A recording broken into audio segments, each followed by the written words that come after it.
break. Yeah. Thank you, Katerina, for recording.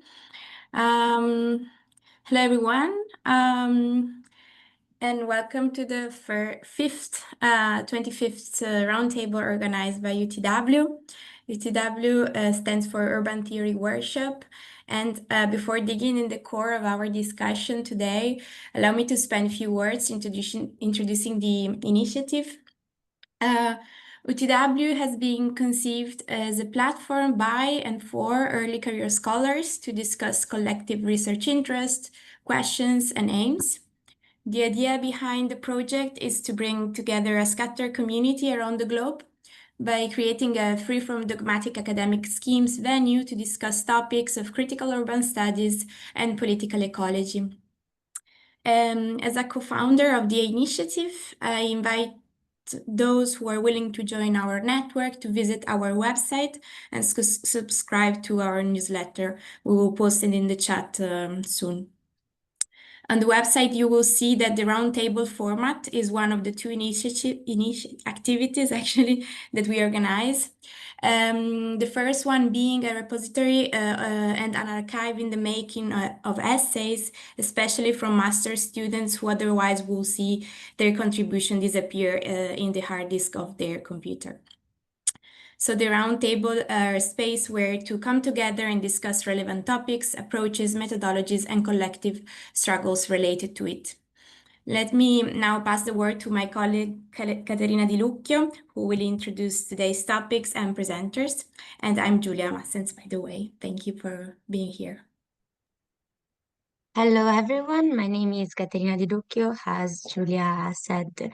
Today's seminar is titled Nonconforming Geographies, Rethinking Mental Health and Neurodiversity in Urban Spaces. So thank you, everyone, for being here and to the presenters to have accepted our invite. In recent years, discussions about mental health and neurodivergence and disability have gained considerable momentum, generating a variety of reports spanning public. Wait, I have a problem with the presentation with the registration, but I will solve it. Anyway. So I was saying, I've gained considerable momentum, generating a variety of reports spanning public, institutional, and academic domains. This increased attention has brought both opportunities and challenges, as the various representation challenge hold stereotypes while creating new complexities. Various discourses, often based on MAD and crip activism, play a crucial role in promoting visibility and combating marginalization. However, this celebratory rhetoric is not without tensions. This panel explores the specialization of neuronormativity and its effects on the nonconformist mind-body, drawing on the theoretical framework of crip studies and MAD studies. It explores how dominant and marginalized bodily and sexual identities are constructed and how disability and queerness disrupt and rewrite these identities to suggest that another world is possible. The concept of compulsory able-bodiedness from crip theory, which has extended to mental health, together with the analogous dynamic of compulsory heterosexuality, illuminates how both neurodivergent and neurotypical individuals are subject to normative spatial and social orders. These orders manifest themselves in urban planning, institutional geographies, and everyday environments, shaping the ways in which neurodiversity is embodied, contested, and governed. By critically engaging with these issues, the panel aims to decode the spatial and discursive politics of neurodivergence and mental health, foregrounding the ways in which urban and institutional spaces reproduce, resist, and or reinvent normative frameworks. So now we will explain very briefly how the roundtable is structured, and I leave the floor to my colleague Giulia that will present to you our our ideas and how we thought to present this roundtable. Yeah, thank you, Caterina. So the team will be approached by 3 presenters today. Everybody has around 15 minutes to present their work, and finally there will be a collective discussion. So we invite everybody to participate in a very relaxed and informal way. We took the liberty, as Caterina said, to structure an order of interventions. And we'll follow this order, let's say. First of all, we will have Miriam Serini. She is a PhD candidate in urban studies at Milano-Bicocca University. She will first introduce her work in progress research, focusing on critical literature review on neurodiversity research and possible connection with the field of urban studies. Then we will pass to Santiago Albo, a PhD candidate from UNAM, Mexico City. His research on burnout as especially an historically produced condition will draw us to methodological questions and possible approaches in the study of the theme of mental health. Finally, maybe I see. Finally, we will have Alessandra Mossa, a PhD candidate in geography at Politecnico di Torino. She will present her ethnographic work on everyday geography of post-asylum mental health care in Italy, trying to keep together theoretical and methodological questions to conclude our presentations. These differently situated researches together hopefully will illuminate the topic, and structure hopefully will help us reflecting on these questions. There are the one that the same participants were so kind to share with us. So I will read them now because they're very powerful to us. The first one being, what might a city that is truly inclusive of madness and not just tolerant of it look and feel like? And thinking about that, and this is the second question, what are the problems that arise when geographers try to give time the same relevance as space? And finally, how can we move from an extractivist logic in the research process on mental health by involving the participants? More importantly, as this last question suggests, we will also critically reflect on the struggles of these situated researchers with a focus on positionality. So thank you for listening to us, and we will now, if Miriam agrees, give the floor to her. Thank you. Hello, everybody. I can briefly present Miriam if you want, or otherwise if you want. No, If you go, want. thanks. Yeah. Good. So Miriam Serini is a PhD candidate in urban studies at Milano-Bicocca University. Her main research interests are public policy, local welfare, crip studies, and inclusive education. She is currently interested in the study of neurodivergence and urban space, focusing on both the analysis of public action and how neurodiverse people themselves inhabit public space. Her presentation's title is NeurodiverCity, Cripping Neurodivergences in Urban Spaces. So Miriam, thank you, and the floor is yours. Thank you for the presentation. I'll try to share my screen. No, can I share my screen? Sure, you should be able to share your screen for the presentation. No, l'organizzazione ha disabilitato la condivisione. Oh no. Oddio,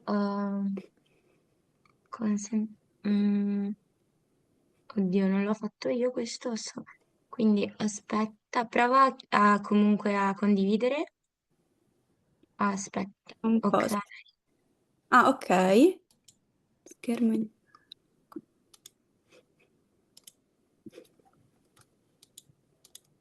Sorry for the Italian. Sorry, yeah. Oh, just a sec.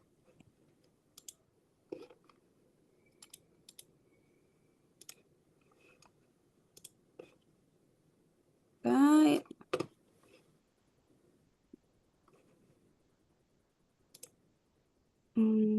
I'm trying to share the screen. But if you go to DVD, probably I see that everybody could share. Okay, perfect. Okay, can you see the screen? Yes. Okay. Can you see this presentation? Yes. Perfect. Yes. Okay. Okay. Hello, everybody. First of all, thank you for this opportunity. As Caterina said, I am a second year PhD student in Urban Studies at Milano-Bicocca University. And my PhD project focuses on the specialization of neurotypical domain, and I'm interested both in the political level, but also in how neurodivergent people themselves inhabit and traverse urban space. But today I'm going to show you the theoretical framework of my research because I have just started the empirical part of my research, so I have not any empirical result yet. So this is the outline of my presentation. I will present you the neurodiversity paradigm, neurodivergence and urban studies, and the crip studies. And with this critical literature review, I have tried to interrelate these three fields of studies in order to create a new lens through which studies the neurodivergence in the urban context. So, first of all, neurodiversity paradigm.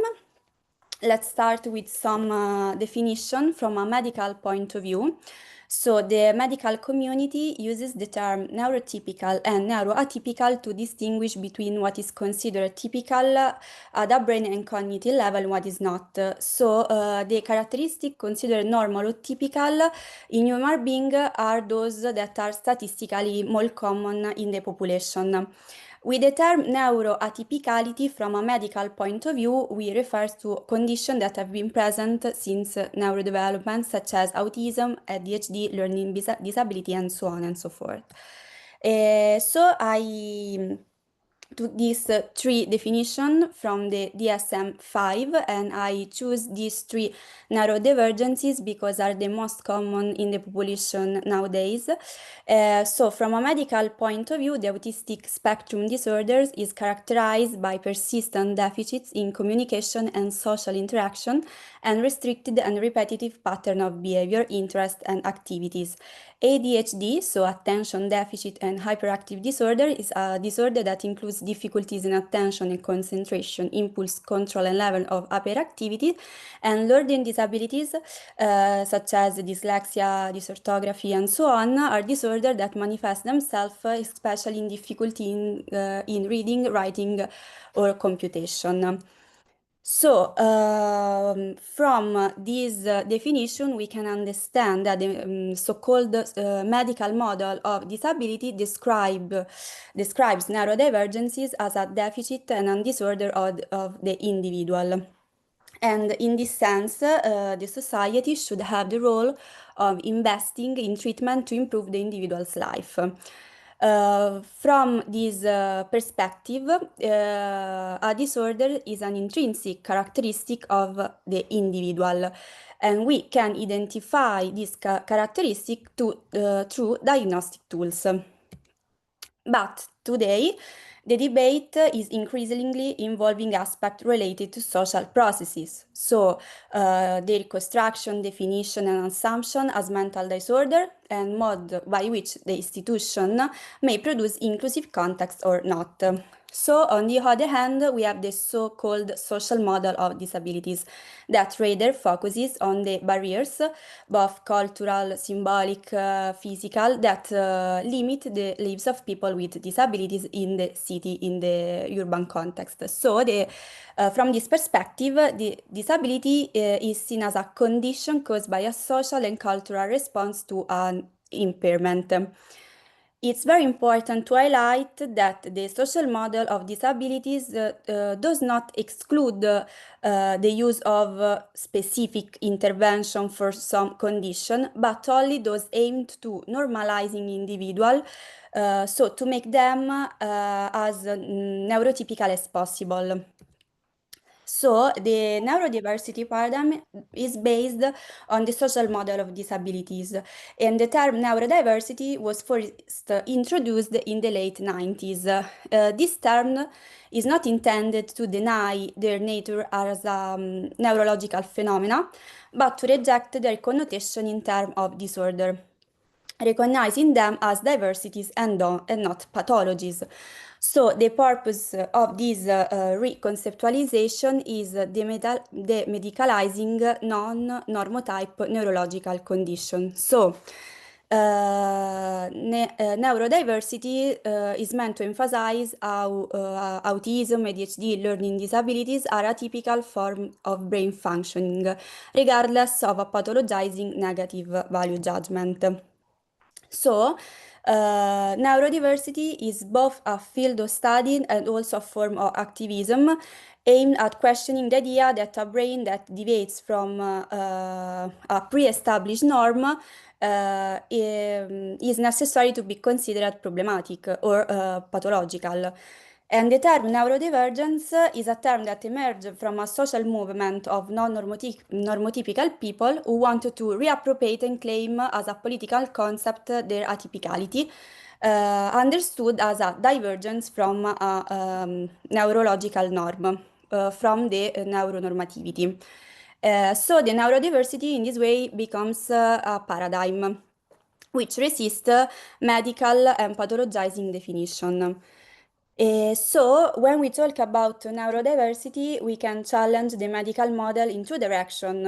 On one hand, we speak about diversity instead of disorder, and in this way we can overcome the normal pathological dualism, and also we questioning the social hierarchization between individuals based on the possession of certain capabilities, since what is defined an incapacity is a judgment related to the dominant cultural perspective. So let's see the second part of my presentation. Over the last 3 decades, research on the relationship between disability and the city has been developed with the aim of understanding the barrier within the urban environment that could hamper the full participation of people with disabilities, but most of the contribution and researchers have focused on physical disabilities. Then we have a smaller body of research that deals with intellectual disabilities and even less with neurodiversity. Moreover, almost of the research on neurodiversity in urban setting have focused especially on autism and built environment, analyzing how sensory sensitivity could affect living in the public space. In fact, one of the main aspects that characterize autism is an altered perception of sensory stimuli and processing of information. And within the urban context, there are many triggers that can lead to meltdowns. And usually these triggers are related to loud noises and fluorescent lights. So an autistic-friendly city is a city with specific characteristics such as reduced stimuli, promotes predictability, legibility, and transitional spaces. But as Vanolo pointed out, the urban dimension in relation to neurodivergence in general, not only autism, is important for other two reasons. First of all, the identity of neurodivergent people is negotiated within society, and Vanolo said that is a special condition of difference. So, quoting Vanolo, the regimes of normativity inscribed in urban space draw boundaries separating the appropriate and the acceptable from the inappropriate and intolerable, ultimately placing autism in domains of inclusion and exclusion, not rarely pushing neurodivergence to try to negate, normalize, mask, or morph their natural characteristic and behavior. Moreover, if we think about disability as a process and not as an intrinsic characteristic of the individual, it's also interesting to focus the attention on the dynamics through which the city and the medical model disable neurodivergent body minds. So the city has placed disabled people on the material margins as a city focused on ideal bodies and mind. So the city disabled people who possess bodies and minds that deviate from a certain ideal standard. Moreover, if we take into consideration some issue related also to communication and social interaction, we can understand that there are some daily actions that are very challenging and strenuous for neurodivergent people, such as sociability, work, task errands, access to public transportation, and so on. So the lack of predictability in urban life can create significant challenge for neurodivergent people. Kenna, who is a geographer and a researcher, did this very interesting research in the city of Cork about the relationship between the urban context and neurodivergent people in order to understand the daily life of these people. And she showed us she called these invisible microplanning practices through which neurodiverse people negotiate and renegotiate urban spaces and reducing certain layers of complexity can make urban space like a belonging space for neurodivergent people. Some examples of this invisible microplanning are developing familiarity with cafe staff, predicting time people's flow during the day, choose to walk on a specific road with certain type of paving and lighting and so on. But the problem arises when these complexities cannot be reduced, modified, or predicted, so the urban spaces risk becoming more exclusionary. So the repression of the emotion, the invisibility of neurodiversity, sensory aspect, social-spatial characteristic combine in such a way that the urban experience acquires feeling of discomfort, exclusion, invisibility, and non-belonging. So finally, the city is often represented as a place where ideas of speed, productivity, pursuit of pleasure, and stimulation are promoted. And Vanolo suggests that a city also suitable for neurodivergent people might instead refer to an imaginary that subvert this narrative, delineating a city characterized by stability, predictability, slowness, and even solitude. So a city that is based on alternative logic and experiences in relation to space. So let's do the last part of my presentation. The crip studies emerge from the crisis between the queer studies and disability studies, and a queer crip approach allow us to reflect and deconstruct the concept of normativity and normality in the society. With the term queer, we refer to a minority sexual identities, and its literal meaning want to indicate something strange and eccentric. And with the verb queering, we indicate the process aimed at the subversion of a norm. It questions the concept of norm and deviance, normal and pathological, inclusion and exclusion. So the queer politics pursues a radical critique of the dominant value in the society.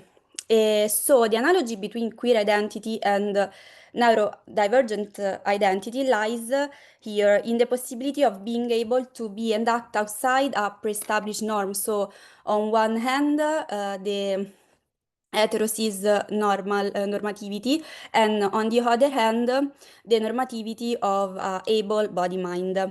So the crip studies, the crip theories challenge this binary notion of boundaries between disabled and normal identities, body minds, and the crip theories focus on how power logic and normalization processes tend to construct this dichotomy, normal and abnormal, and also focuses on the way in which these abnormal subjects attempt to subvert and renegotiate this logic and processes. So through this perspective, we will be able to decentralize the dominant perspective, questioning the obligatory nature of able body and able mind, problematizing the neurotypical domain in institution, practice, societies, in the urban context, questioning the boundaries between the predominant neurotypical and the others. Also, this kind of approach is an intersectional approach that allows us to investigate the way in which the neurodivergence intersect with other axes of marginalization, such as gender, race, sexuality, disabilities, class, and so on and so forth. So, as I said at the beginning of my presentation, I try to interrelate these three strands in order to create the analytical framework of my research. So to summarize, Following the neurodiversity paradigm, it's important to focus on the contextual rather than individual factor that disable neurodivergent people in a hegemonic neurotypical context. And also, according to Kenneth, it's important to broaden the field and focus the analysis not only on autism, but on a plurality of neurodivergent body minds, focusing both on the built environment, but also on the sensory stimuli that make the accessibility and livability of certain spaces difficult. And also, if we think about the space, how the space acquire meaning through the relationship, it's really interesting to analyze also how the dynamics of interaction can give meaning to certain space and how neurodivergent people fit into this dynamics in a mostly ableist context. The analysis also will focus on the practices of negotiation and renegotiation and resistance with the urban context by neurodivergent people. And using a crip approach, I will be able to highlight the so-called normalization practices of neurodivergent body mind to analyze the logic of power and normalization processing underlying the construction of the normal and abnormal dichotomy and the way in which the crip people, so the neurodivergent people, attempt to subvert and renegotiate this logic. And finally, embracing an intersectional approach, I will investigate how some issues related to neurodivergence intersect with other forms of marginalization. In conclusion, the neurodivergent gaze make possible to observe urban reality in a different way from what we are used to, revealing those power dynamics that tend to pathologize those forms of diversity in relation to a pre-established hegemonic norm. So using these three perspectives, I will focus on the ableist framework within which practices within the city are structured in order to analyze how power operates, how the neurotypical paradigm shapes the processes of normalization, pathologization, marginalization, and discrimination toward neurodivergent body mind. And finally, I will focus my analysis on the practice of resistance and renegotiation of space and the claiming of the right to the city by those body minds. Thank you so much for your attention. Thank you, Miriam. It was very, very interesting and inspiring, and also very clear also for those that don't face with this literature with topics, for example, me. So thank you very much. Now we have Santiago Albo. I will introduce Santiago, and then I will leave you the floor. So Santiago Albo is a PhD candidate at Universidad Nacional Autónoma de Mexico. He holds the architect and master in urbanism degrees by the same institution. Along with the theoretical inquiries, his interests abound on global urban historical processes such as the circulation of corporate space and the formation of global institutions created during the Cold War, aimed to organize geopolitical dynamics, particularly through a specific form settling in the territory, as the case of UN Habitat, which has framed this spatial arrangement as necessary forms of development. He is a current member of Patio Lab. I'm sorry if the pronunciation is not correct. A transdisciplinary research center at Universidad Nacional Autónoma de Mexico. He teaches the research workshop seminary at Universidad Iberoamericana, aimed at guiding final year students through urban architectural research project focused on theoretical and historical inquiries. He is also an English-Spanish translator. His presentation today is Placing the Burnout, Geographies of Corporate Culture, Everyday Spaces, and Fatigue's Sensible Regime. Thank you, Santiago. Hello, thank you, Katerina. I'm gonna share my screen. And can you see it? Yes, And we can see it. Can you all hear me? Yeah, I can hear you, but I guess that everybody is able to hear you. Perfect. So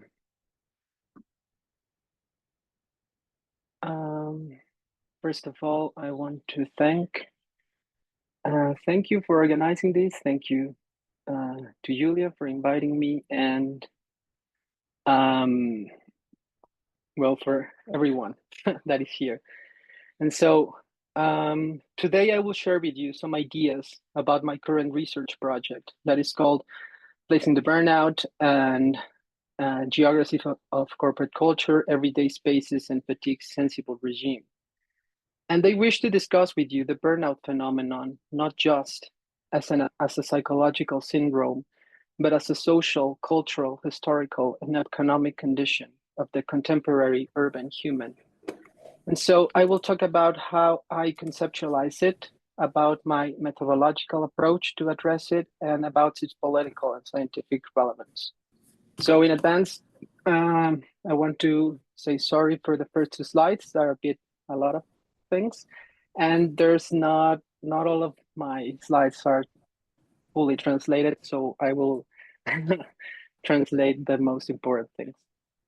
And so for starters, what is burnout and what is a fatigue sensible regime?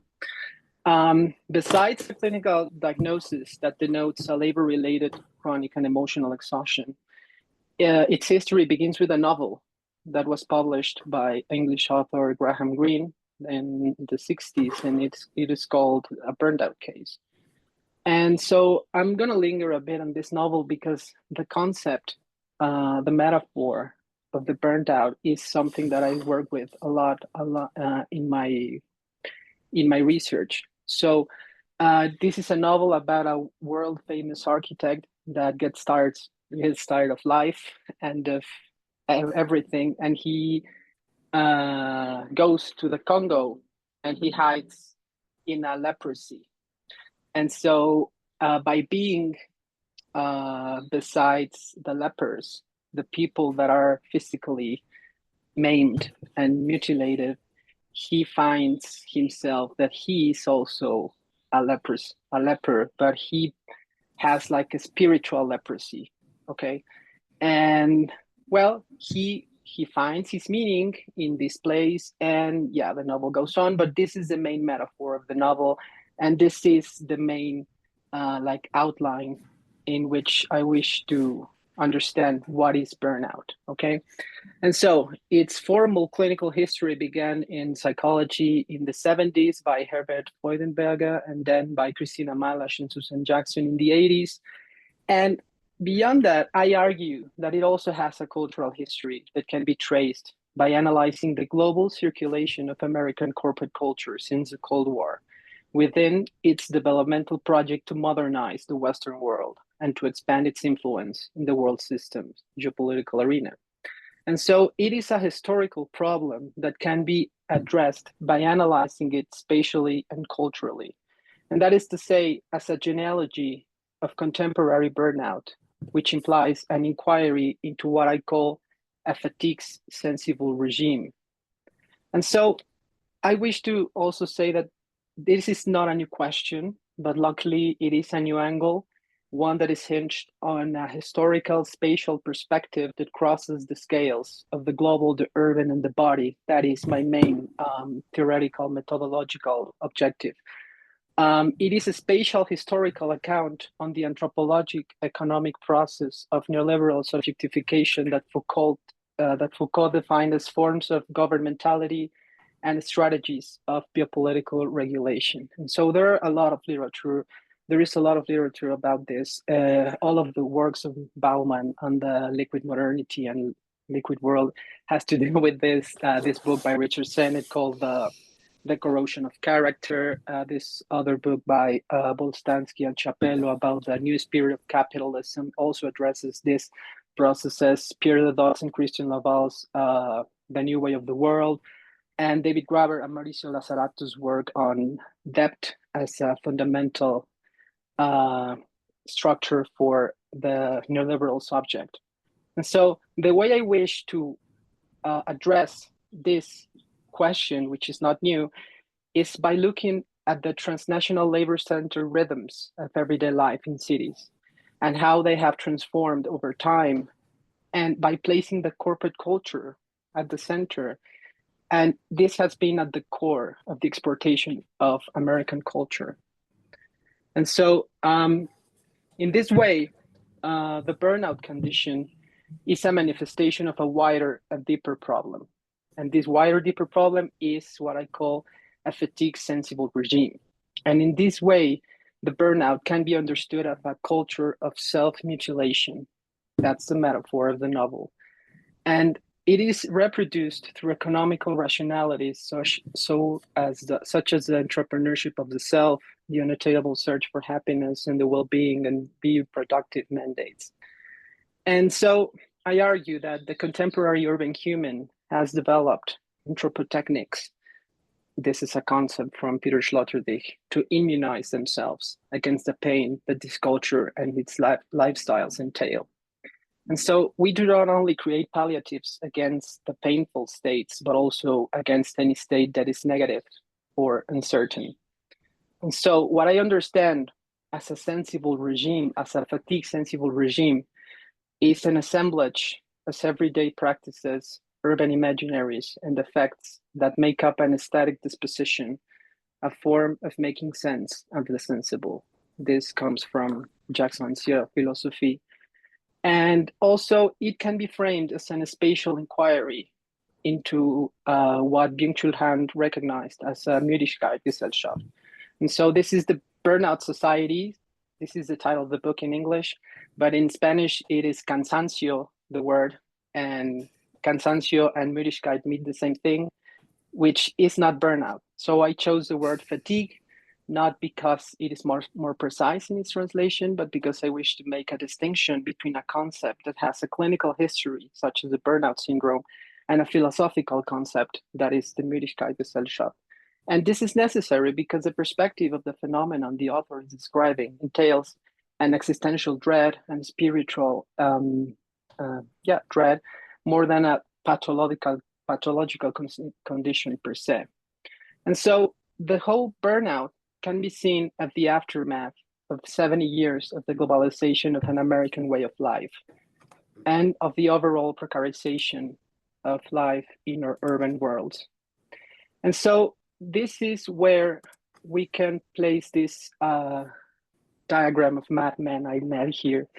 This denotes a historical change of what Lefebvre analyzed as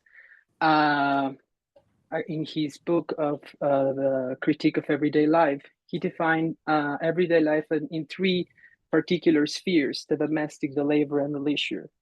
And that has changed with the change of paradigm of the late 20th century. And we cannot say that anymore because, for starters, domestic and labor spheres are completely merged. No, offices look like one make people feel like home, and people work from their homes. And the leisure thing is completely lost. This is the whole argument of the Byung-Chul Han's book about we cannot have leisure and boredom in the way that it means. If we're not like doing something with our time, then we feel guilty for not using the time to do something useful, right? And so what I mean by urban rhythms are coordinates through which inhabitants and visitors frame and order the urban experience. And so these immunization techniques that I talked about conform urban lifestyles. And give me a second, I'm sorry. Confirm urban lifestyles that are central to the burnout culture. And they shape the rhythms of everyday life through a network of places that are associated to the burnout culture. And so this is, of course, the main problem focused on work as the node of everyday life. But also, I think burnout has a lot to do with the current historical juncture that we're living today.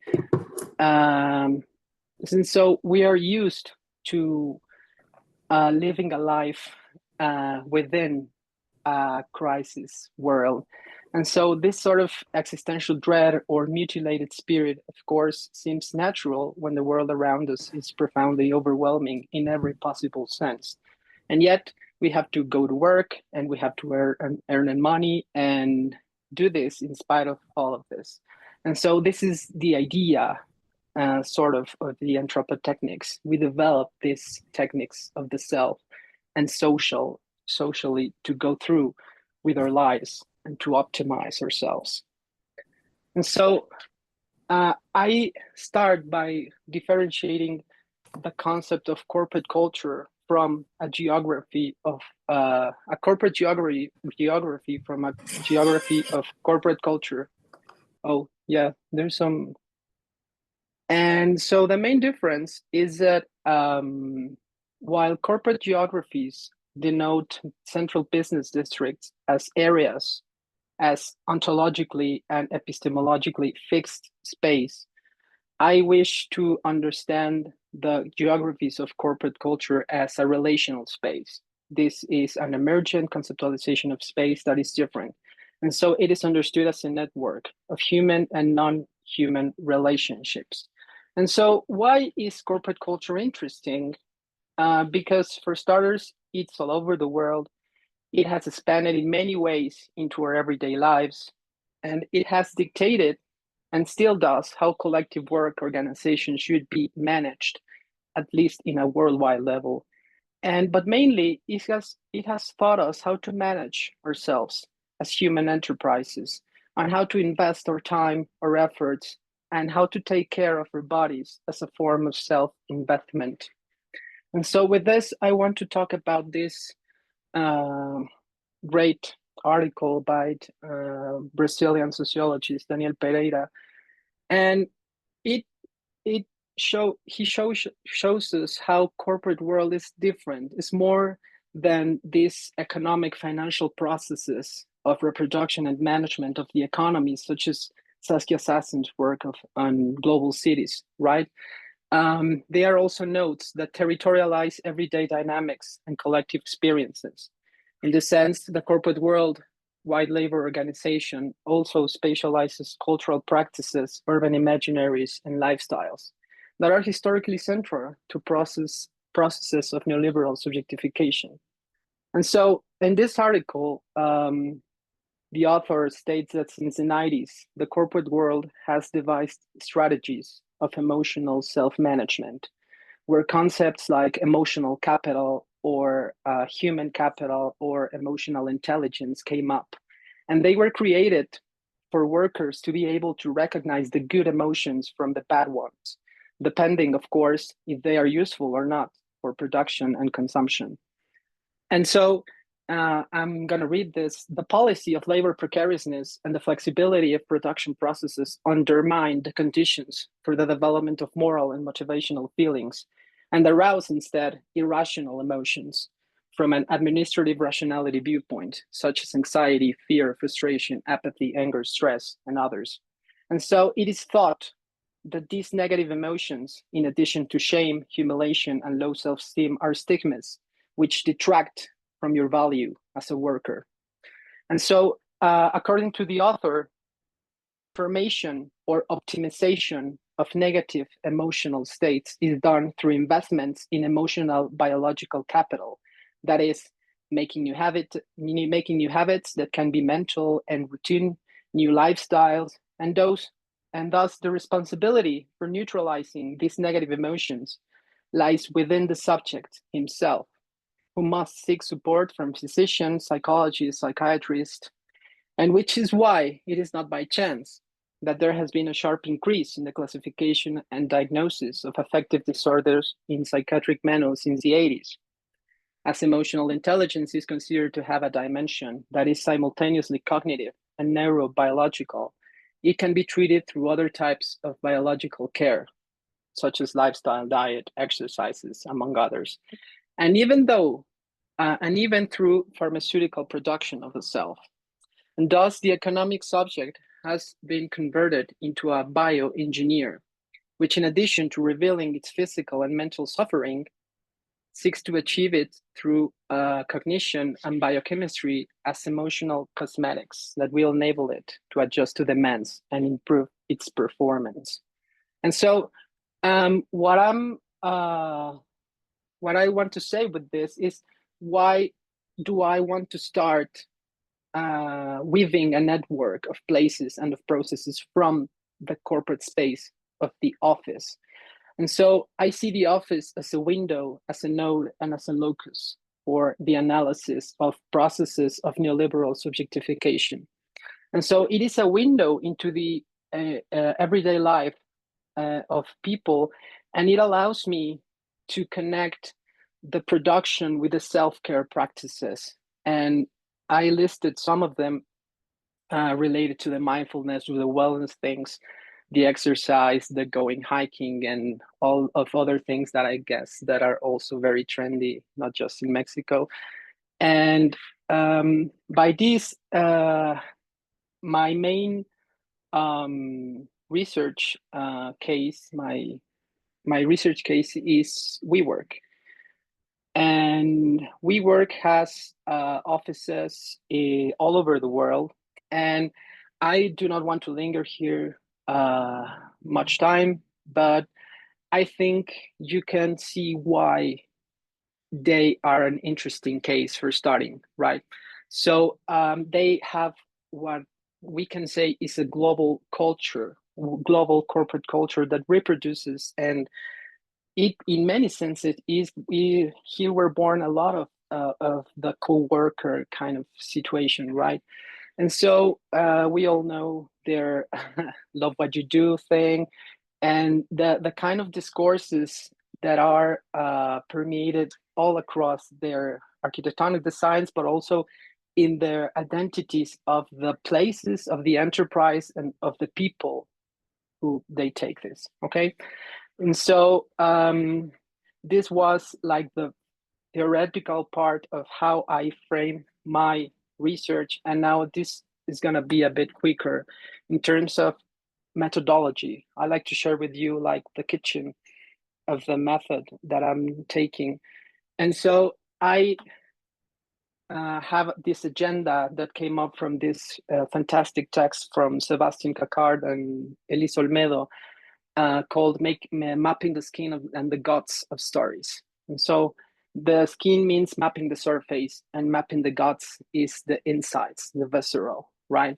And so in my first series of cartographies, I'm going to share with you the cartographies of the skin. And so these are the Mexico City's 6 financial districts. The W's are the WeWorks. There are 14 WeWorks here in Mexico City. And we're going to focus on the top right corner. The map of the right are the same 6 districts, but on different map. So for starters, I wanted to look at the time and the movement of the people. So first, I mapped the trajectories from all the city, all over the city, to these financial districts. And I wanted to see like the distances, the time, and the movement of these urban rhythms. And so then I started to wonder this, where are people employed, right? So this map shows, this is an indicator that shows how many people are employed in by enterprises in all over Mexico City. So the purple is less concentration, and the yellow is more concentration. So we can see that the most employed people are concentrated in this like T-shaped thing and in the city, and it is precisely that encircled zone I mentioned earlier. So this zone, for those who know Mexico City, this is the Bosque Chapultepec, this is Condesa, Roma, Reforma, Polanco, and Las Lomas. These are 3 of the most important financial districts in Mexico City. And so now that I have seen how many people are employed here, I wondered, well, what do they do? And so these are the offices of the tertiary sector, the services, are the types and concentrations. Of course, the yellow ones are the finance ones, banks, credit, investments, and so on. The orange ones are legal services. The blue ones are advertising and media.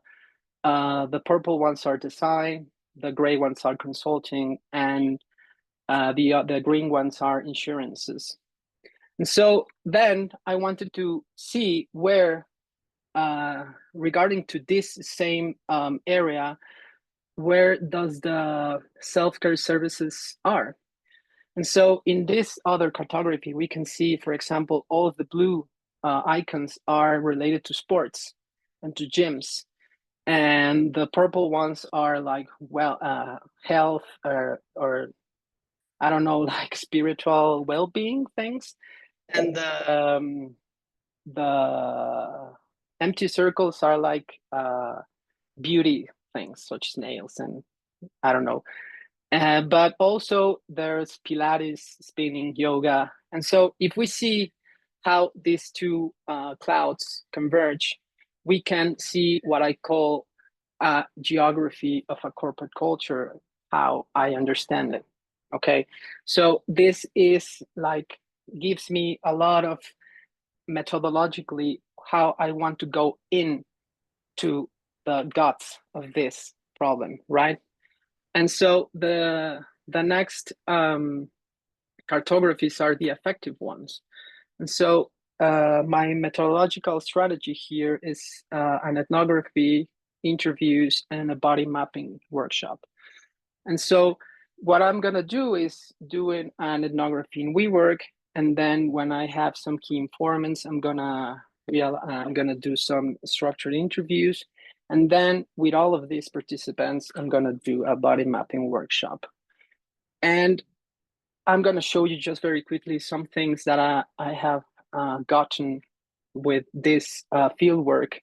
For example, this is a work trajectory of a woman, Mexican, and it shows, for example, the companies where she has worked, and where the burnout is placed, and how I then wanted to see, doing a bit of coding of the interview, I wanted to see what are the conditions for the burnout, for its emergence, how it is perceived, what its character. And I'm sorry, all of this is in Spanish, but what is relevant are some of the main circles, right? Like being productive, a lot of demands, the technologies of management and organization, the management of stress, hierarchies, etc. But what I think is really interesting is right here, because she defined the burnout as a sense of fatigue, tiredness, of despair and frustration, that it sort of condenses in like a very intense stress. And she described sort of a threshold between what she called a normal stress and having burnout. And this is very interesting to me, because what I think burnout is like a permanent condition that it not always like felt that deeply, but it is there nonetheless, right? And so this is a sensibility map. And so I requested her to draw a mental map of her everyday routine, and showed me where she worked, where you live, where you feel at peace, where you feel uncomfortable, where you do things you enjoy, where do you feel calm, where do you spend your time, etc. And from this, we can take a lot of things. We can see, for example, where she has hobbies. The numbers are the main places. She mentioned a lot of the green areas where she goes to exercise or wellness activities, where she works, the cycle between different places, the trajectories in car, in subway, and a walking distance, for example. And this is important to be in relation to where she feels where she feels peace, where she feels calm, where she feels uncomfortable, and where she enjoys herself. And so The idea, of course, is to do a lot of these maps and then do a map that condenses all of the work. And so I'm closing now. The last part, which I have not advanced, is the historical cartographies, and I'm going to work with historical archives, cinematic, photographic, architectonic, journalistic, institutional, and design archives of the corporate culture, right? And for this, there's a lot of things in terms of, for example, architectural history and the history of office buildings or corporate industrial design. And of course, there's a lot also in terms of the geopolitical juncture of the Cold War and the Third World movement, okay? And so this allows me to speak of transnational space or virtual space, depending on which, what are we talking about. And so my final thoughts are, my main argument is that corporate culture has played an important role in the formation of the neoliberal subject as a worker consumer with its characteristic traits. And tracing the genealogy of the burnout culture through corporate geographies is historically relevant in order to understand the politics of feeling in contemporary global societies. In this way, a genealogy understood as an analysis of descent, of a becoming, is thus situated within the articulation of the body and history. Its task is to expose a body totally imprinted by history and the process of history's destruction of the body. And using Foucault's terms, analyzing the body's destruction also is an analysis of its resurgence, of a process, of affirmation of a new subject. And the burnout, understood as a culture of self-mutilation, is precisely an inquiry into humans with a relentless desires for self-optimization, an obsession with being our better selves. And so we destroy ourselves in order to make ourselves anew. And this is a part of an everyday life. And so this theoretical methodological approach is maybe interesting or relevant, which is heuristic and experimental and transdisciplinary, because it will allow us to apprehend the spatial complexity, the nuances, and the material symbolic character of a naturalized form of inhabiting our urban space, a way in which we make sense of what we feel in the cities. And so this analysis of the burnout phenomenon moves beyond the clinical understanding of psychology and psychiatry discourses that tend to individualize collective and systemic problems. And by doing so, they narrow the possibilities of political collective organization and action. And that is all. Thank you. Thank you very much. Bye, Julie. Go. No, I was just saying that it's very nice to see how your research advanced, and yeah, we can pass. We can talk it through later, but thank you, and we can now pass the floor to Alessandra. Maybe Kate, if you want to introduce her. Yes, sure. So I will introduce to you Alessandra Mossa, that is a PhD student at Politecnico di Torino. She holds a Master of Art in Architecture and a Master of Science in Regional and Urban Planning Studies. Before starting her PhD, she worked as a researcher at LSE, at the University of Westminster, and at the University of Sussex. There, she has been involved on a variety of projects around issues of urban precarity, planning deregulation, informality, housing, and community planning. She's now looking at the relationship between mental health and place by focusing on how med identities are shaped, embodied, and narrated in post-asylum geographies of mental care. Her presentation is titled Post-asylum geographies of madness: finding place for getting mad. Thank you, Ale, and the floor is yours. Can you see my screen? Yes, Because we I'm can not sure. see. Okay, perfect. Yes. The PDF, I mean, yeah. Mm-hmm. Perfect.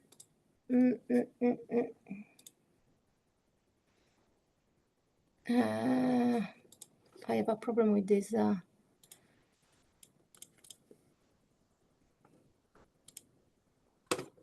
Whatever. So, Ale, maybe full screen mode could I don't remember because I changed the we go in the same like so, on the options you were before. yeah, here. I Yes. changed the And then computer and just now like full screen. yeah, here we The- are. Okay, Yes. sorry. So Now good we can see. afternoon, everyone. Thank you for the invitation. I thank you all for being here. Ale, wait, we can see. You We can't can see. No, so maybe you have to remove the full screen mode. Okay. And now you can see. Can you check?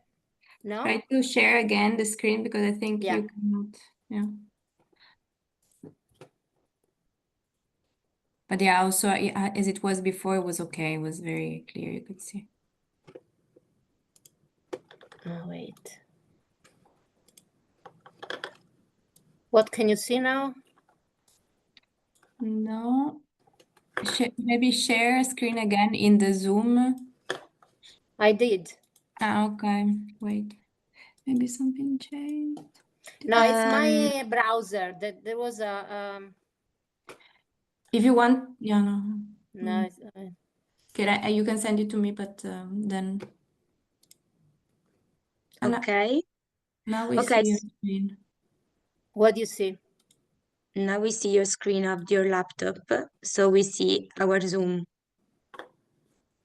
And now? Now what do you see? Zoom. Zoom. Okay. Yours. So I guess people can go to the toilet, have a 5 minutes break, and then we will see. Yeah, there is no rush. Maybe. I knew that I will have a problem with this computer. Sorry. Share entire screen? No, I don't want to share entire screen. I want to share just a PDF. Share this window. What do you see? Yes. PDF. Okay, I'm not using the full. It's fine if you leave. If you yeah, want exactly. Because I had problems with that. Okay. Before, Yeah, you know better. Sorry, everyone. Thank you for being here, and also thanks the other speakers for their insightful presentations. Mine will be slightly less theoretical. My name is Alessandra Mossa, and I'm completing my PhD at DIST in Turin with Caterina Giulia. Today, we were asked to reflect on the idea of non-conforming geographies that are interpreted as spaces that resist the normative frameworks through which we are taught to live, to care, and to relate, or we think we should follow. So with them, I mean alternative spaces, not just simply alternative spaces, but counter-hegemonic sites of imagination and resistance for people that do not conform. This is the outline of the presentation. As a researcher, I'm interested in how these spaces are produced, how they are sustained, and what kinds of subjectivities they enable. So how they challenge the idea of what is considered proper or normal. So my presentation draws from my doctoral research, as you can imagine, on post-asylum mental health here in Turin, through which I try to think differently about urban space and mental health, having a look at them not through medicalized or institutional framework, but through the everyday experiences and lived geographies of care. I focus on how mental health is constructed spatially and socially within the fabric of contemporary cities. Specifically, I explored how Italy's law 180 passed in 1978 to close psychiatric asylums did not abolish institutionalization altogether, but rather dispersed the logic of the asylum across new, often invisible urban geographies. Psychiatric care today unfolds in spaces that are physical, symbolical, and relational. And these spaces, like daily centers, centers for mental health, psychiatric services, to that you have to add all the residential facilities, community centers, and of course, unfortunately, the street and the prison. Those spaces continue to shape how madness is experienced, supported, and controlled. In this sense, I claim that the city itself has become a diffuse institution. My research investigates how madness is lived and negotiated in place beyond the hospital, like group homes, drop-in centers, and as we said, the city. These are sites not only of care, but of discipline, surveillance, and sometimes resistance. So to the post-asylum geographies, we have to specify that those geographies are for sure less carceral than the old asylums. However, they often reproduce norms of sanity through subtle moral expectation and monitoring. These spaces remain shaped by ableist and disciplinary logics, and this is a sort of it's not just an hypothesis, it's more or less the result of my field work.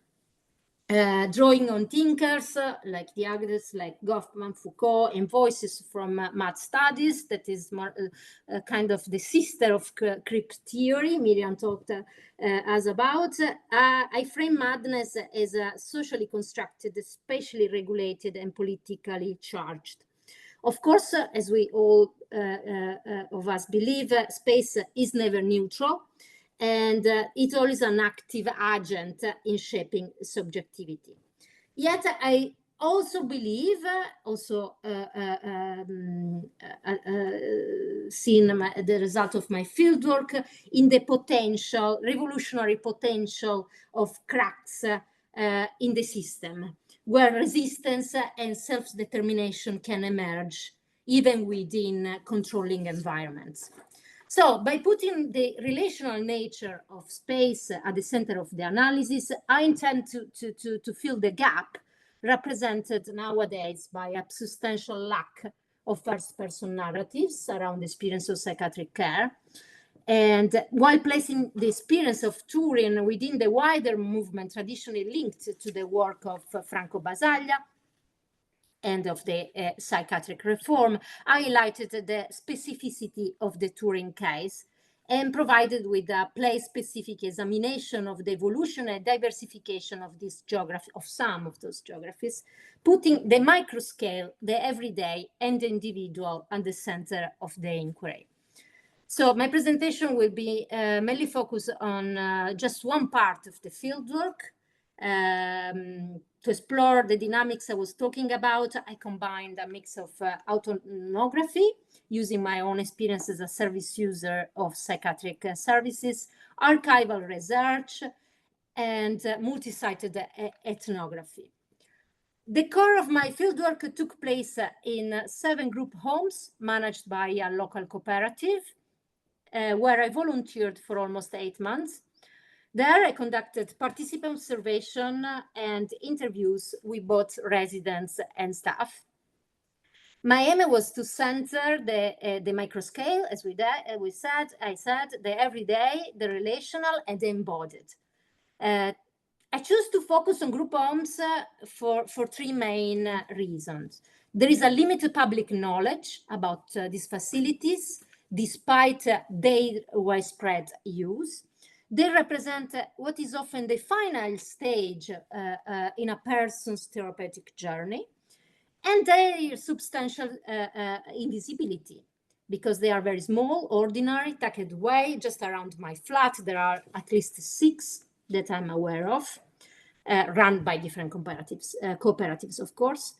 And this means that they can either enable reintegration or act as a site of quiet and silent containment.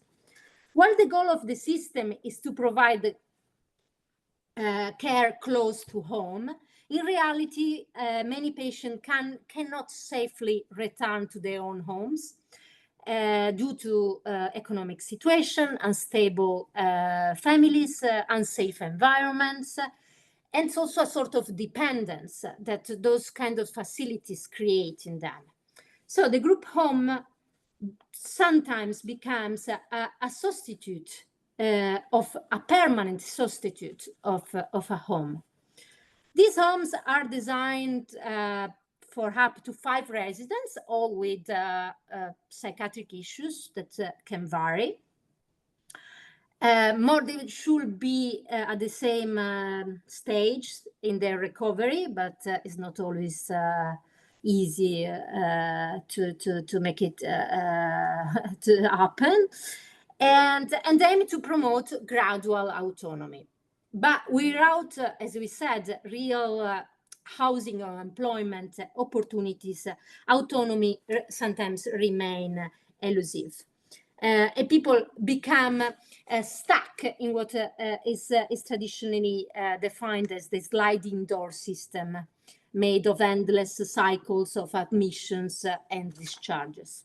So each flat, this is a fake. I mean, it's very similar to all the flats that I visited, but it's a facsimile, let's say. Each flat where I worked had at least one staff member on site from 9 a.m. to 8 p.m. and a maximum of 5 patients. Though, as you can see from some of these pictures, there are, of course, we are not in an hospital, but many details reveal the clinical nature of this setting. First, that kids, fire extinguishers, laminated guidelines on the walls, lockers for storing patients' medications, documents, money, and then behaviors, routines, habits. There is a strict routine starting each morning with an handover between shifts, wake-up calls, domestic talks, schedule activities, and of course, someone that look at you observing awkward behaviors. So what, I mean, of course, there will be much more to say, but what emerged from my fieldwork, that this is a sort of bureaucratic organization that gives standardized answers to deeply personal and complex lives, and de facto flattening patients' trajectories. The most profound constraint, as you can imagine, is for sure the lack of privacy and a constant surveillance. I mean, residents are observed not only by staff, but also by others. And this setting, coming back to Foucault, governmentality appears as an exhausting performance of appearing normal, calm, grateful, even when one is not. So the emotional labor Santiago was talking about. Residents often feel infantilized, and this assumed incapacity to make a decision for oneself, it becomes internalized. Even when there are very stupid decisions to take, they struggle to take a decision. They really doubt their own decisions. So this is the themes. I organized my findings in order to simplify them around a series of lack and absences of excesses. And but coming back, talking mainly about lacks that are for sure more worrying. There is lack of autonomy, Igor said, this is a bubble that can easily turn into a cage, a golden cage, but still a cage. And that's the dependence I was talking about before. The lack of trust. Residents are expected to earn trust through compliance, but this mistrust cuts deep. Over time, patients begin to doubt their own instinct, desires, decision, as I said before. Lack of hope and recognition. Without meaningful employment, people lose not only structure, but identity. Skills go unrecognized. Parental and professional roles are erased. And there was this guy that worked, one of the few that has a fixed, permanent job at the transport company. Ugo said that they gave me a desk and no one's ever told me what I'm supposed to do. So that is not for sure particularly rewarding. Psychiatric patients often internalize their only identity made available to them, that is that of being a chronic patient. And their choices, psychiatrist, home, future, are rarely their own. There is always someone, as I said already, that takes decision on your behalf. I have to say that I expect interviews to yield to have more urgency and anger. I was slightly disappointed by my semi-structured interview. I was more interested in the parts of observation and informal chats, but I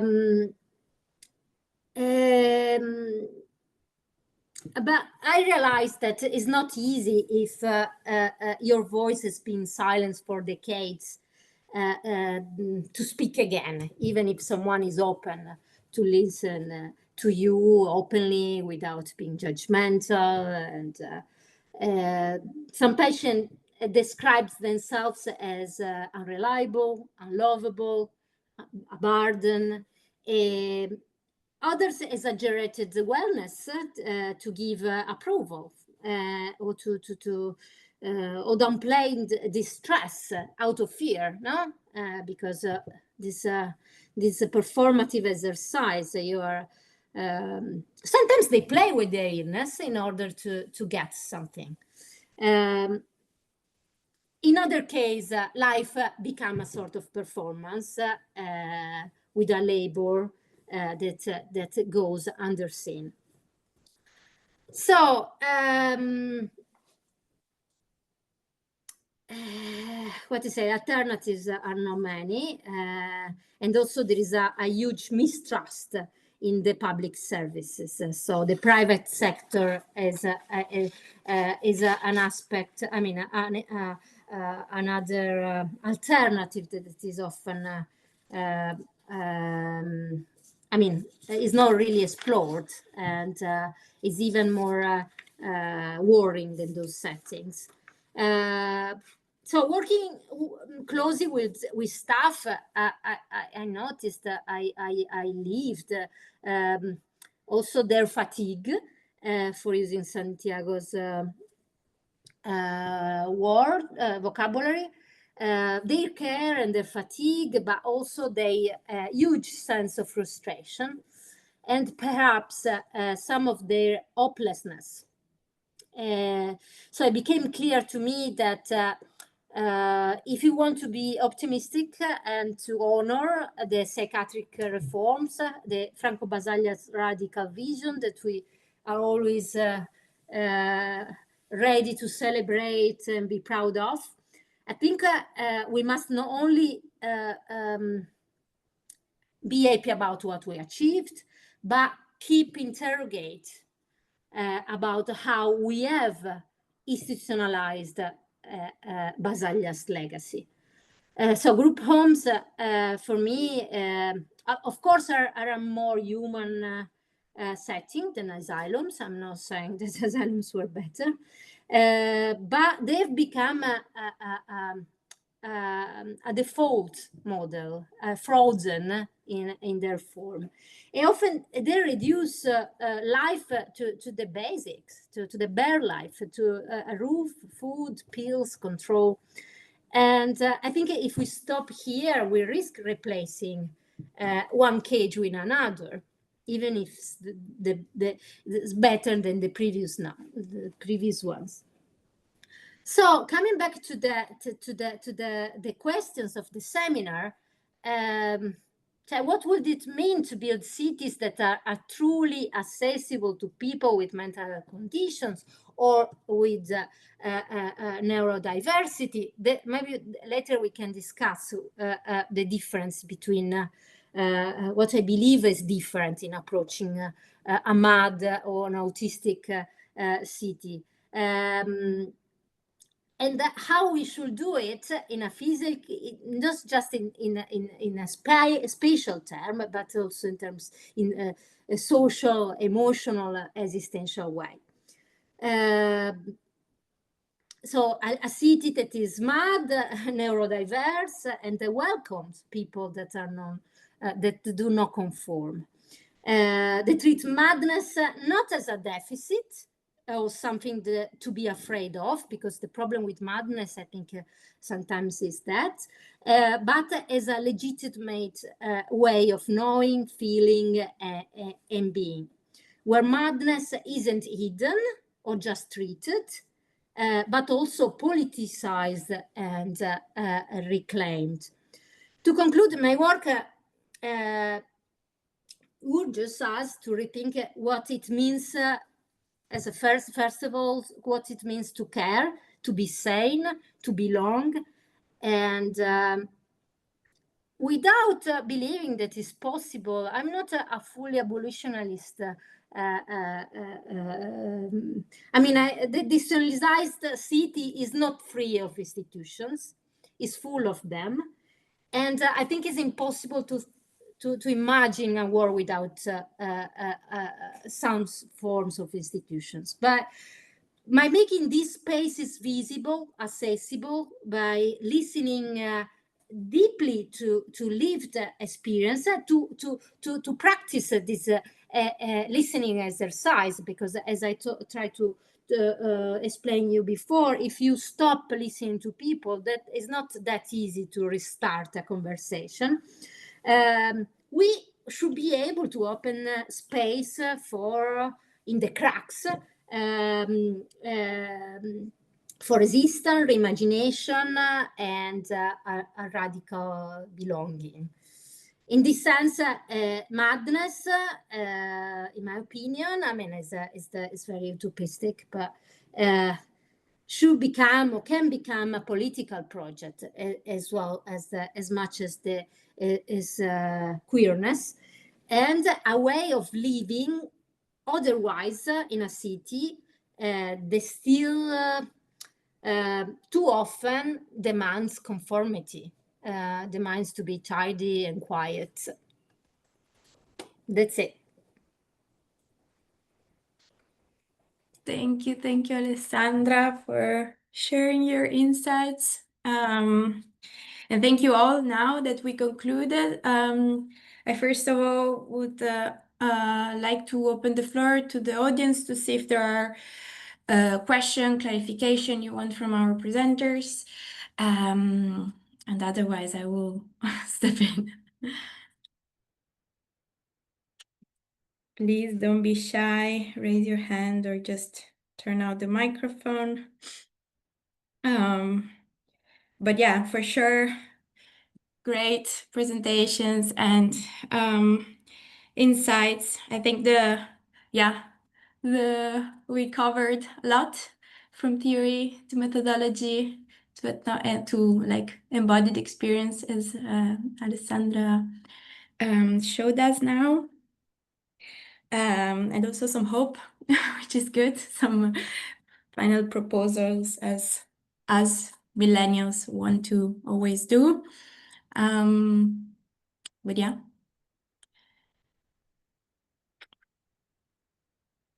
Ale, you can stop sharing the screen if you want. Yeah.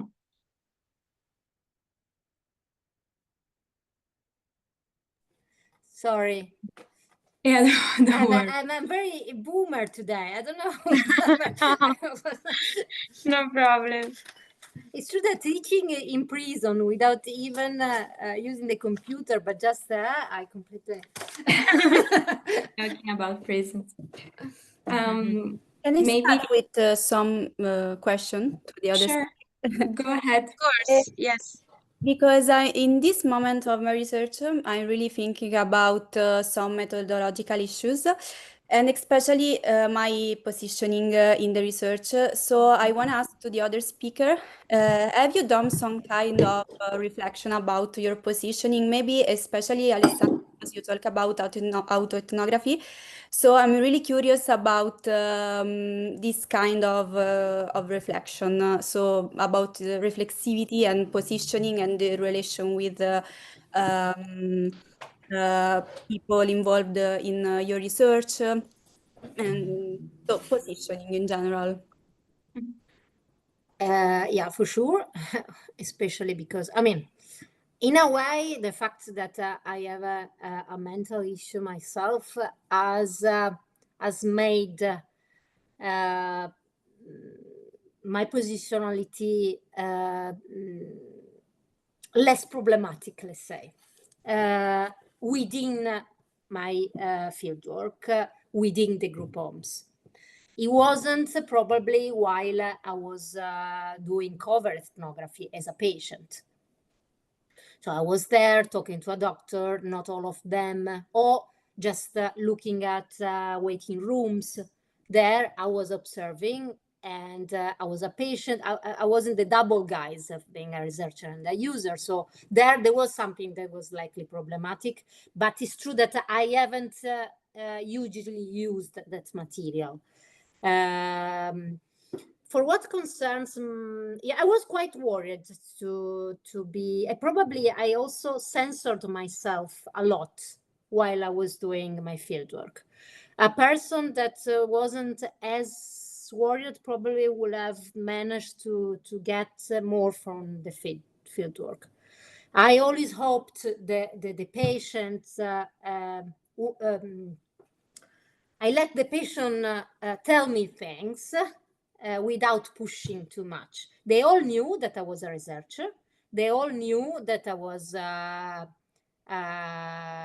as well. Let's use MAD, let's crip. I mean, what is nice about MAD studies and crip studies is that they embrace the label, and they use a language that is not medicalized, even if sometimes I think is useful, even that language. And use irony about that. So they all knew that I had a psychiatric issue. And that for sure helped me a lot in approaching some of them, because they knew I wasn't just a researcher. I wasn't, they could understand that I was slightly less judgmental than some of the members of, I could understand them slightly more. That's it. At the same time, that could have been a hugely manipulative tool. Okay, I share a little bit of my story in order to pretend we have an equal dialogue, and then so this is why I was very aware of what I never, for instance, at the beginning had a lot of ideas about making them activities and blah blah blah, but then I realized that they are often treated like children, and treating patients like children, sometimes especially people with mental issues and neurodiversity, means make them play like children, no? So making them draw a map, I realized that for them would have been an activity that they would have done because they are used to say yes to everything, you know, just because. And so I decided not to involve in those kind of activities. So let's say that and then in the thesis, I reflected on that. So I said, okay, I realized that that interview, I decided not to ask that question because blah, blah, blah. And so I hope I can't say resolved, but I am thought through my positionality in this way. And the other thing, I always in contact. I'm sometimes I'm in contact with a couple of them and make them reread I mean, I told them what I was aiming to write, and I kind of helped them while I was working there. So there was this exchange, at least a practical exchange for a few things. Thank you. Thank you. Very interesting. But I have a question for you. Yeah. Because you didn't, I mean, you just started second year, and I was curious to know more about your fieldwork, how you aim to structure it, what, where, and. Okay, my case studies is in Bologna City, and the first part of the research focus on the political level, both on regional and then local level. So I'm basically collecting documents, especially urban planning, but also social and health policies. So I want to analyze this document, and also I'm trying to conducting some interview with institutional actors, so semi-structured interview, because in this part of the research I'm really interested in which kind of instrument the city use to deal with neurodivergence, what kind of discourses and what kind of model underline the choices of particular instrument. So is a social model of disability, medical model. I wanna understand the framework, the political framework, the legal framework. So this is the first part, and let's say is like the more traditional one. And in the second part of my research, I wanna understand, analyze how neurodivergent people traverse, inhabit urban space, to understand if there are some marginalization practices, oppression dynamics, but also practices of resistance in the urban space.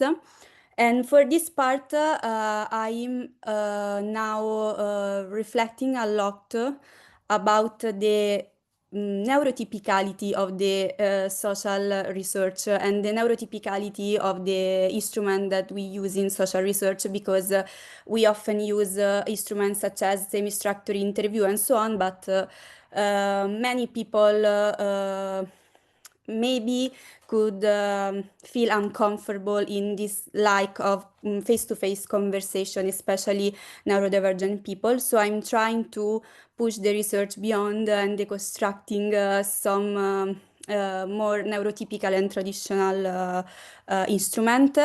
That's why I'm reading a lot about participatory method and also creative method in social research.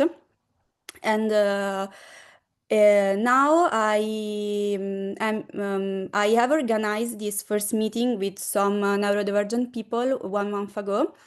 And in this meeting, basically, I prepare a document in which I explain the aim of my research. I have prepared some questions, and also I prepare this kind of list. And I say, I wanna communicate with you, but I don't want to choose one way for all of you, a standardized modality. So this is a list, but it's an open list. So I think about some activities that we can do together, but it's up to you. You can choose whatever you want. You can also choose another modality.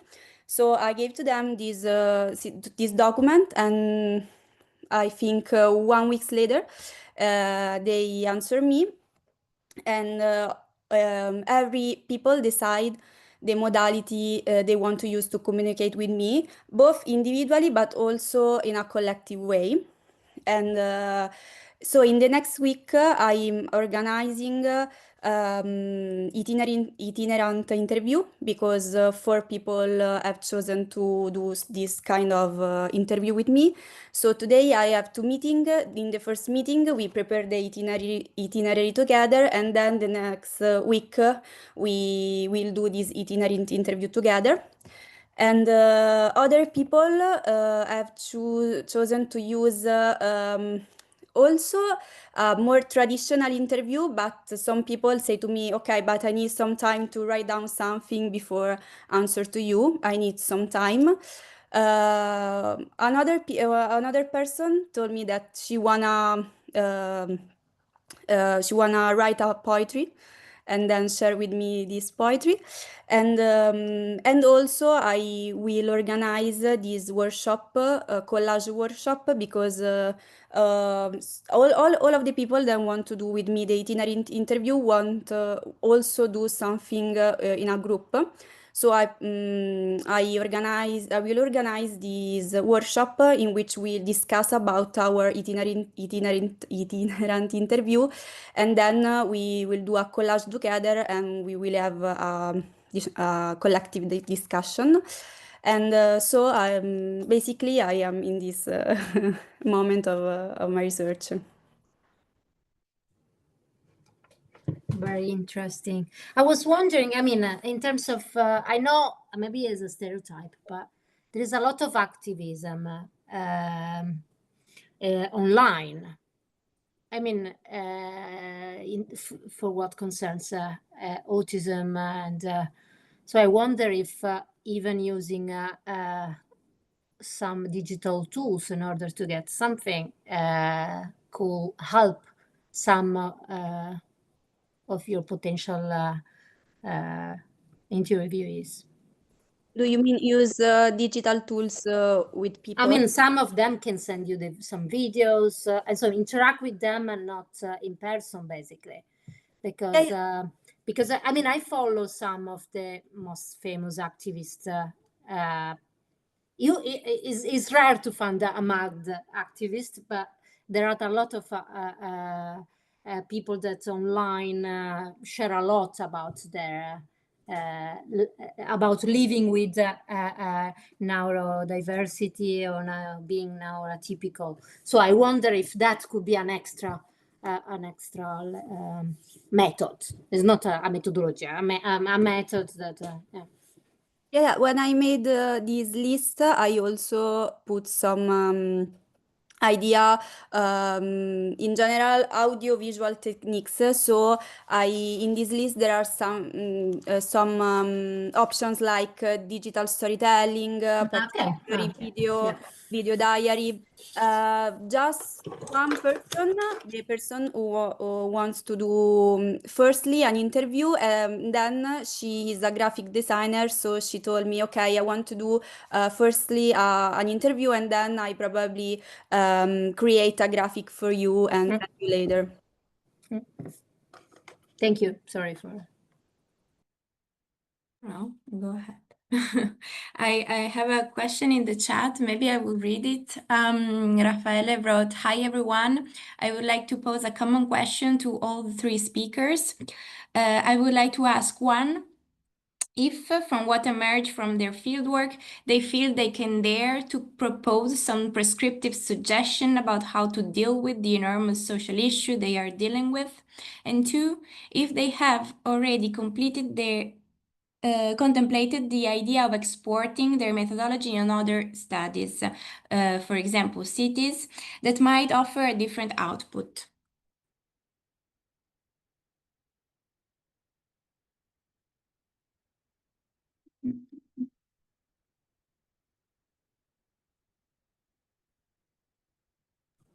Thank you, Raffaele, for your questions. For what concerns me, I don't think I will pursue a career in research, so I'm not going to support much. But if I did, I would probably try to export my methodology in other types of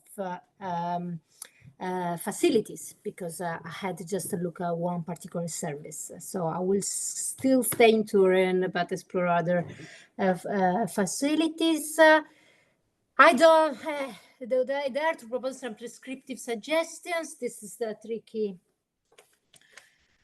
I think my suggestion would be having more people that do a research like mine in order to get into the spaces and gather people, even to check what is going on, what those cooperatives are doing, and make also patients be aware that there are people outside that care about them in a different way. I'm using this. I dare to say just this because, in a way, the story of Turin. We didn't talk about my archival research, but in the specific story of the socialization in Turin, but it didn't really follow the process of other cities in Italy and of Trieste. So there were a lot of movements. Students of architecture were actually one of the most influential to understand that asylums, we are talking about the end of the 60s, were like lager, and decide to make it become a political issue. And there was a sort of action made by citizens and students. They came together, started to make some noise, and at some point, after an assembly and a march and a peaceful occupation, it was decided that a commission of 35 citizens could regularly assess the buildings of all the asylums in Turin. And this was, starting in 69, and in a couple of years, they started to document what's going on there, bringing the voices of the people that were in the asylum outside and bringing people inside. So I think we need to bridge. I know, Raffaella, you are much more practical than we are, and for you wouldn't be enough. But I think this is a preliminary step.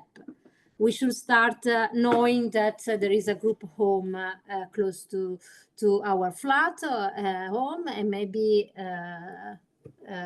share some activities with people that are there and talk to them and blah blah blah. Because I can suggest, okay, we should have more flats here, more flats there. The flats should have these characteristics, but will be very simplistic. So I'm not, unfortunately, able to arrive with very practical suggestion. Sorry.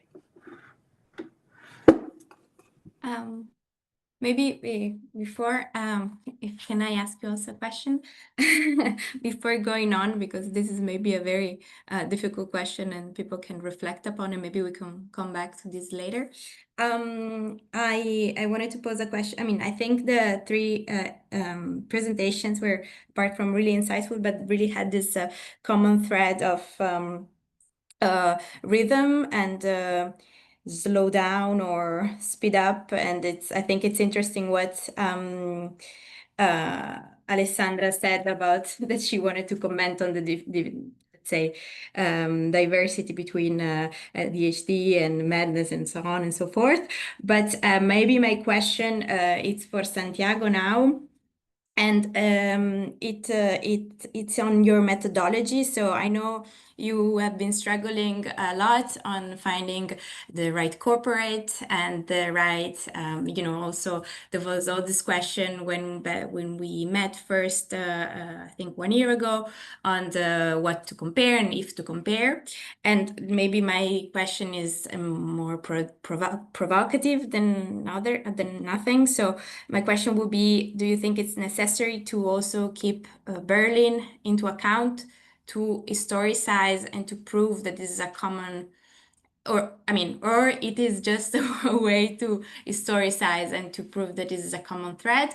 And because, my idea of how you explain it now is that maybe Mexico City is enough. And I would like you to explain it better, the reason why you would also involve another city, another context, and so on. Thank you. Yeah, it is actually, I had my committee meeting on Monday, and we discussed this a lot in terms of my methodological project is very ambitious. And to do those things in 2 cities is just a lot, of course. But I am hoping that I can use some digital humanities tools to do this. And so, of course, I will use Max QDA and all sort of stuff to work on the discourse analysis of the interviews and the text material. But I also wish to do some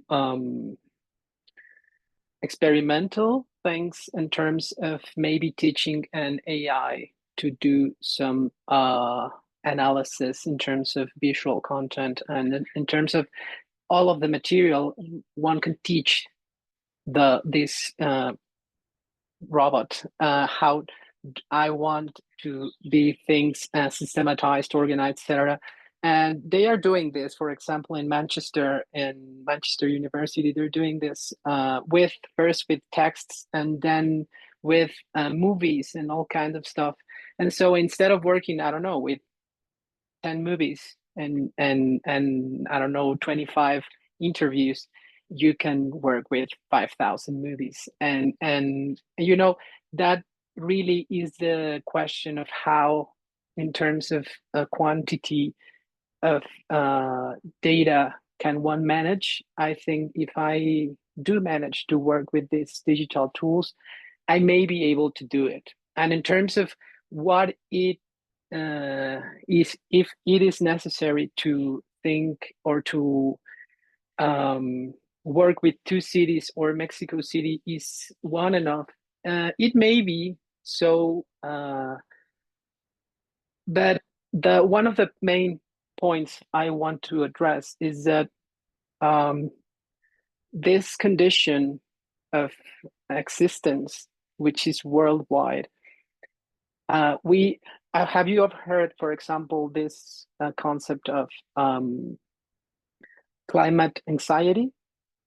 And it is this thing where we all feel like the world is ending and all of this, but it doesn't matter if you're from the third world or for the south or for the north or from Europe or whatever, you feel this the same way.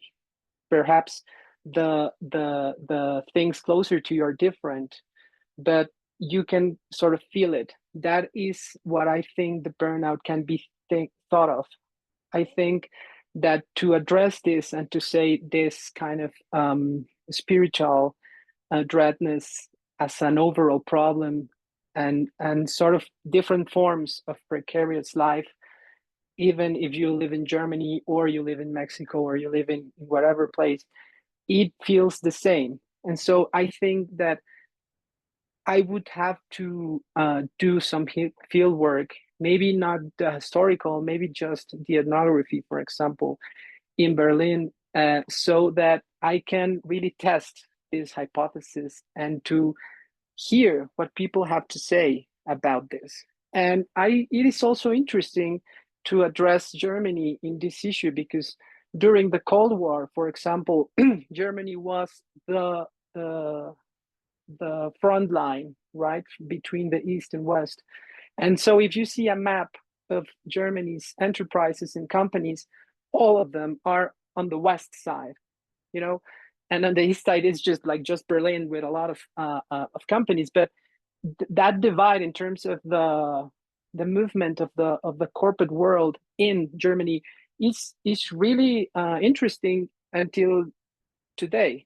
And back again during the Cold War, where Mexico was like the backyard of the US project. So it is interesting for me to understand this as a whole process in terms of the Americanism expansion, and what are the strategies in terms of industry and corporate world, and mobilizing these interests in Mexico and in Germany.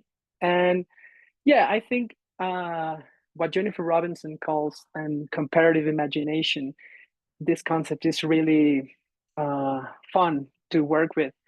because it allows us not to limit to regular ways of compare things. It's just a way of asking, a way of addressing, a way of reaching out to the processes, and with a trust that the researcher can make sense of them. And so the way you compare things is not fixed. You make sense of what you're comparing. And in my case, I think what I'm trying to get from a comparison is precisely a historical account on the embeddedness that the burnout condition has as a historical problem of the circulation of American corporate culture in the world. So yes, to respond to your question concretely, I think I need to do that. I need to go there and talk to people there, because of course there's a lot of WeWorks there, and yeah, and that's what is very interesting, that the WeWork culture is one thing, but the way it sits or it's placed in Germany, for example, or in Mexico, is different that from its roots in Palo Alto, California, you know. So that is also one thing I find interesting in terms of what is the relevance of corporate culture to the burnout analysis, because it is interesting also that a lot of the interviews and a lot of the people that are in these worlds use a lot of English words in Germany and in Mexico, and things of, Sorry, you know, I didn't achieving, understand. performing. What They they use do? a lot of English words Okay. that are corporate language, you know, like the performance, the management, and they are within their languages, the way they see themselves, and they and so yes, I think it's really important until now, the comparative approach. Thank you, Santiago. Perfect answer. I see there is a question. Go ahead. Yes, Matthew. Hi there, can you hear me? So Yes. I know we're close to end of time, but I had a question for Santiago. So I was just wondering if you've thought about ADHD and how there is this constant negotiation between structure and lack of structure that happens, and how in a corporate sense there is a sorry, a notification just came up. Sorry. So like in a corporate sense, there is success that can be had. And at the same time, there can also be, you know, a lot of struggles. I think the disability that's tied to ADHD is very much a part of that, where there isn't like a clear, you know, the superhero narrative, which I think is a false narrative, is not about like a specific type of task. Like for autistics, you know, there's that, you know, trope about computer science and being good in that way. I think with ADHD, it's a bit different, where one task you might be really good at a specific time and space, but then 2 weeks later, that same or a similar task is performed and you don't perform it to the same extent. And so the predictability, so I'm even thinking, you know, Deleuze and Guattari, some of the writings can help about like the predictability of events. Yeah. But I'm just wondering if you've thought about that, and how there can be these beneficial things like wellness initiatives, but then people inevitably fail as part of them, and how does that play a role in kind of these corporate structures that you're talking about? Yes, that is very interesting. And I in the notes I took from my colleagues' presentations, I wrote exactly that, because I think, for example, in the fieldwork I have done, a few people have mentioned this about having a structure, and the way they get out of the feeling of having burnout is, for example, the woman I interviewed, she adopted a dog. so she can have some structure in her life. And that dog had and you know, I have to take him to this and there, and she structured her day around the dog, you know. And I think also it is Alessandra also says people without structure lose their identities. And I think it is really interesting because maybe all these wellness routine things, and also they may be helpful. They are the practices in itself, they're not wrong, but the market around them is the thing that I think cannot make them like fully have an impact in the people's lives, because and this relates also with Deleuze and all of this, because they speak about desire. And so what is the desire behind doing these wellness practices? I think that's the main factor that may have an impact on whether it helps you or not. You know, it is a palliative or a thing that can really change the way you feel. So yeah, I think it is really important, because the structure and having like a routine is really important. It has been for us as humans, but the way we do it, I think, is tricky to perceive the differences and the nuances. But in a way, WeWork provides you an identity. Is main selling point. I mean, it was for self-employed and blah blah blah, and he gave a we. Yeah, and sorry. Yeah, I think also that, but we're finished, right? I don't know if we will stop eventually, but I mean, if it doesn't stop now, probably we don't have time limits, so just continue. Okay.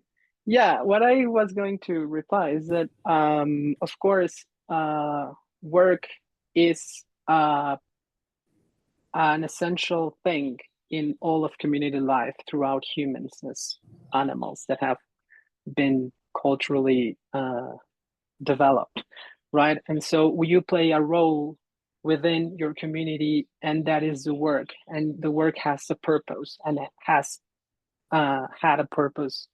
But precisely when jobs stopped having a purpose, then you stopped having a purpose. And for example, I don't know if you have read this book of David Graeber. It's really funny what he talks about. He's a really good author. It's called Bullshit Jobs. And it's precisely, he addresses this issue about how even having a bullshit job is not that bad in some cases. But in other cases that are, of course, biographical and contextual to every person and of the kind of job and the place where you live, can be really the source of uncertainty and dreadfulness. I mean, it all depends what you do, and you don't have to, I don't think you have to like what you do. It's money, and that's the source of like structural violence. You need to work in order to eat and to pay the rent, etc. Right?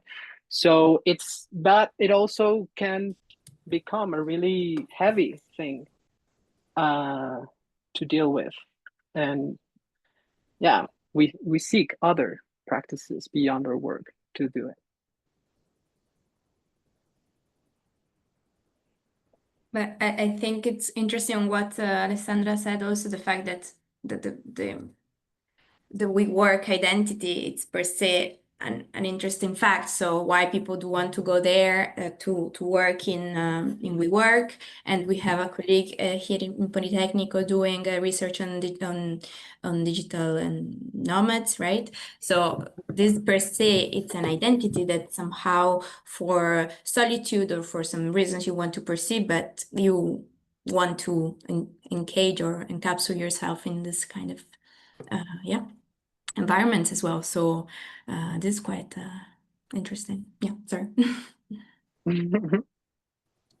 Well, something that I didn't really catch from your presentation is I mean, you mentioned it, but I think I will have stressed a little bit more how this fatigue is actually the fruit of a different approach to work, and the fact that a company like WeWork sell work as a game. So the expectation that we all have about our job is that we have to love it.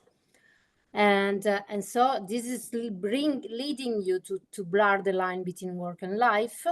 And this is a form of exploitation, because you stop recognizing of self-exploitation, but I mean, pushed by even an office that makes you play all the time, while you have in front of you a potential client, though, or a potential employer. So. Yes, I think, for example, I'm working with a project with Jess, who's still here, about the digital nomads here in Mexico City, that they are a lot, for example. And it is, yeah, hi, Jess. And yes, I think, for example, if we look at the history of the office, the architectural history of the office, we can see that, for example, when the tertiary sector started, the organization of work, you can see like the desks really in an all in line. The processes were like exported from the industry, of the industrial world, and the processes were really monotone and so forth.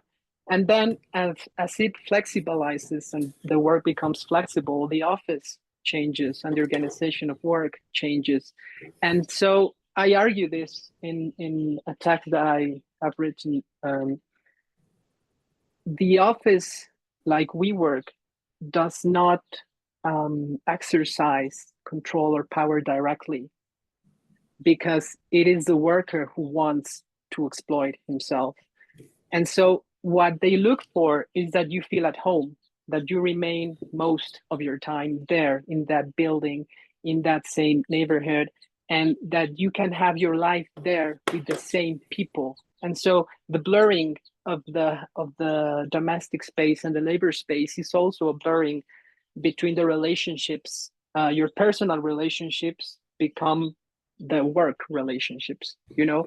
And so when you think about leaving work that you don't like anymore, what makes you have second thoughts is that the closeness you have to the co-workers you have, right? And so the ping pong things and the beer on the afternoon and the WeWork, it all relates to spending more time there. And so I think that the wish of these people of these persons who wish to have this kind of lifestyle resonates with them in many ways on how they were educated in the universities. I think this whole entrepreneur thing is all over the place, and people like just own it, and they think, and we all think, that is the way we can sort of escape some kind of corporate structure by being an entrepreneur and by doing things ourselves and whatever. But it is sorry, it was a call. Yeah, I'm sorry, I got lost. But yeah. More.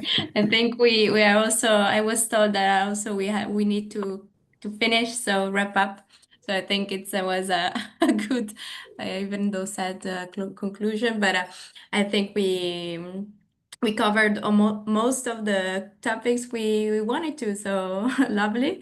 And for following discussion, to follow up, feel you have your common context, but also feel free to write us. I hope you had an enjoyable time and the conversation was fruitful, and I thank you all, and see you next time. Thank you very much. Thank you. It was a pleasure. Thank Ciao. you. Bye. Ciao. Bye, everybody. In the room.